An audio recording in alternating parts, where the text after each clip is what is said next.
Hello students, एडोबिला point channel में आपका स्वागत है। आज हम करने जा रहे हैं वर्कशीट नंबर 60। ये वर्कशीट क्लास 9 के विद्यार्थियों के लिए है। इसमें हम लोग हिंदी के वाक ललदद की कविताओं के दोहों की पुनरावृत्ति करेंगे। इसको दोहा या कविता नहीं, वाक कहा जाता है। पिछले कार्यपत्रकों में हमने जाना कि कश्मीरी भाषा की लोकप्रिय संत कवित्री ललदद की काव्य शैली को वाक कहा जाता है। जैसे हमारे यहाँ कबीर के दोहे हैं, सुर की पदावली है और तुलसीदास की चौपाइयाँ हैं। उसी तरह से इन्होंने जो भक्ति में दोहों की रचना की है काव्य शैली में, उसको वाक कहते हैं। इन्होंने अपने वाकों के माध्यम से उस समय समाज में व्याप्त धार्मिक आडंबरों का खुलकर विरोध किया और बताया कि धार्मिक आडंबरों की आवश्यकता प्रभु को प्राप्त करने के लिए नहीं है। प्रभु को प्राप्त करने के लिए सच्चे मन और खुले दिल से पुण्य कर्तव्य करते रहने की आवश्यकता है और उनकी भक्ति प्राप्त करने की आवश्यकता है। इतने मात्र से ही प्रभु प्राप्त हो जाते हैं। वो कह रही हैं कि आई सीधी राह से गई न सीधी राह। मतलब इस धरती पर जब वो आई तो बिल्कुल सीधी राह से आई थी कि ईश्वर की भक्ति करनी है और ईश्वर को प्राप्त करनी है, पर गई न सीधी राह। लेकिन यहाँ आकर उनका राह भटक गया और जिस काम के लिए आई थी वह काम नहीं की, दूसरे काम में लग गई। सुषुम सेतु पर खड़ी थी। सुषुम सेतु का मतलब परमात्मा को प्राप्त करने के लिए कई सारी विधाएं हैं।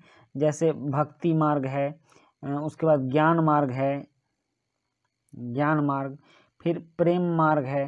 तो इस तरह से बहुत सारी विधाएं हैं जिसे परमात्मा को प्रेम करके प्राप्त किया जा सकता है, परमात्मा को ज्ञान के माध्यम से प्राप्त किया जा सकता है, परमात्मा को भक्ति के माध्यम से प्राप्त किया जाता है, परमात्मा का शिष्य बन के परमात्मा को प्राप्त किया जा सकता है। उसी तरह से एक विधा है योग विधा, और योग विधा में बहुत कठिन कठिन योग साधनाओं को करके लोग परमात्मा को प्राप्त करते हैं। उसी में से एक और विधा है नाड़ी शोधन। नाड़ी शोधन विधा में कई तरह की नाड़ियां होती हैं जिसको परमात्मा तक शोध करके उसको जागृत करके अपने अंदर के परमात्मा को जगाया जाता है और उनको प्राप्त किया जाता है। यह बहुत ही कठिन साधना होती है, जो कि मेरुदंड यहाँ से शुरू होती है वो नाड़ियाँ, और वो नाड़ियाँ सुषुम्ना नाड़ी कहा जाता है। सुषुम्ना नाड़ी तक पहुँचती है और तब जाके परमात्मा प्राप्त होते हैं। और यह बहुत ही कठिन साधना है। तो वो कह रही हैं ललदद कि उनका जो सीधा साधा भक्ति का मार्ग था उस पर वो नहीं गई और सुषुम सेतु जैसी कठिन नाड़ी शोधन काम में लग गई, जिसमें कि बीत गया दिन जिसमें कि उनकी सारी जिंदगी बीत गई। अब उनको अफसोस हो रही है। जेब टटोला कौड़ी न पाई, माझी को दूं क्या उतराई।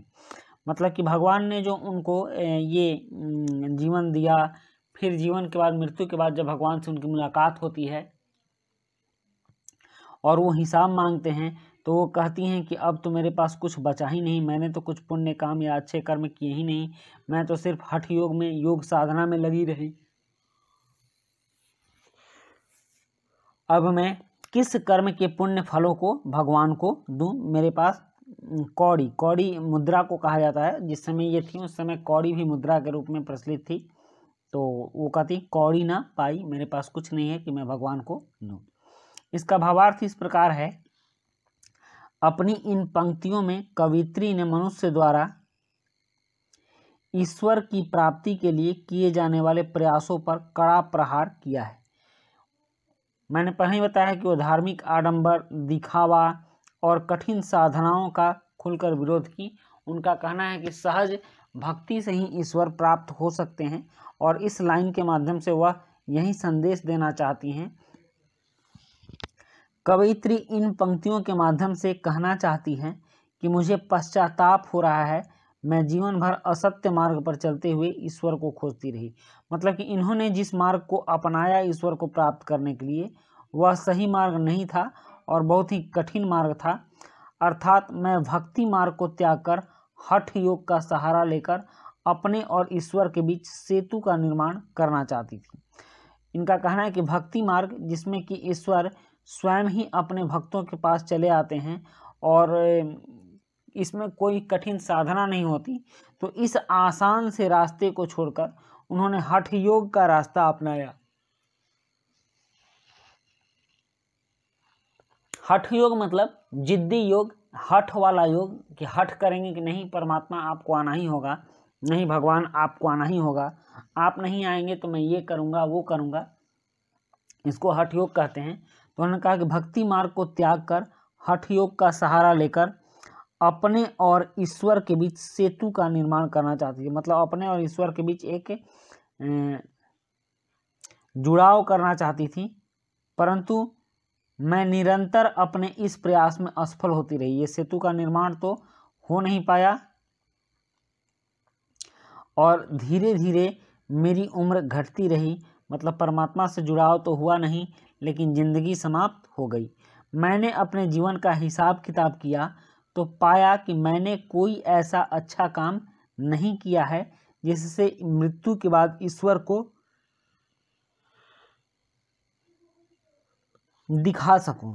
लज्जत का कहना है कि मैंने इस तरह का कोई भी अच्छा काम नहीं किया है कि मैं मृत्यु के बाद ईश्वर को दिखा सकूं। मैंने तो पूरा जीवन हठ योग में व्यतीत कर दिया। यदि मेरे जीवन का माझी रूपी ईश्वर मुझसे उतराई के रूप में मेरे पुण्य कर्म मांगेंगे तो मैं उसे क्या दूंगी। इस बात का कवियत्री को बेहद अफसोस है, क्योंकि जो समय एक बार बीत जाता है वह दोबारा लौटकर नहीं आता। तो ये कवियत्री का जो कहना है यह काफ़ी मतलब कि बढ़िया बात है। आप लोगों को इससे सीख लेनी चाहिए कि हमारी ज़िंदगी, देखिए मनुष्य की जो ज़िंदगी होती है यह सिर्फ कमा कर खाने के लिए नहीं होती है। अगर आपसे कहा जाए कि आप पढ़ते हो, ठीक, पढ़ते क्यों हो? तो नौकरी करने के लिए। नौकरी क्यों करोगे? तो कमाने के लिए। कमाओगे क्यों? तो अपने परिवार को पालने के लिए। परिवार को क्यों पालोगे? तो अपना सुखी जीवन जीने के लिए। तो बस इतने ही के लिए ज़िंदगी नहीं है। ये जो ज़िंदगी है ज्ञानियों और ऋषियों महर्षियों के द्वारा कहा गया है कि 84 लाख योनियों में भटकने के बाद मानव जीवन मिलता है, जिससे कि लोग परमात्मा को प्राप्त कर सकें।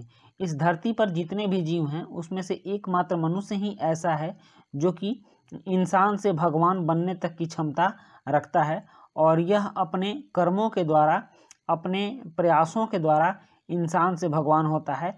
और ऐसे बहुत सारे इंसान हुए हैं जिनको कि भगवान के रूप में हम जानते हैं। जैसे आप महात्मा बुद्ध का उदाहरण दे सकते हैं, भगवान राम का उदाहरण दे सकते हैं, भगवान कृष्ण का उदाहरण दे सकते हैं, महावीर का उदाहरण दे सकते हैं जो कि जैन धर्म चलाए।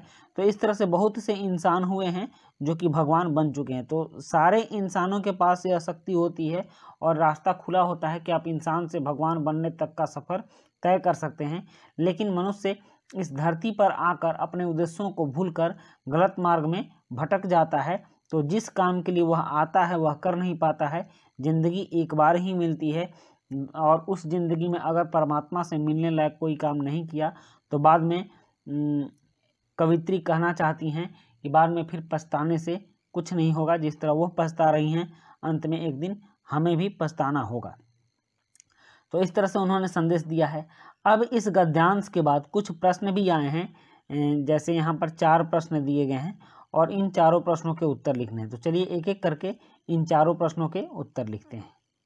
पहला प्रश्न है यहाँ पर कि जेब टटोली कौड़ी न पाई, प्रस्तुत पंक्ति का भाव स्पष्ट कीजिए। तो उसका उत्तर है, प्रस्तुत पंक्ति में कवयित्री कहना चाहती हैं कि उन्हें जो जीवन ईश्वर की सहज भक्ति के लिए मिला था उसे उन्होंने कठिन साधना और सुषुम्ना नाड़ी शोधन में व्यतीत कर दिया और भक्ति का कुछ प्राप्त ना कर सकी। मरने के बाद जब ईश्वर के समीप गई और अपने जीवन के लिए ईश्वर को कुछ देने की बारी आई तो उनके पास ऐसा कुछ नहीं था जो वह दे सके।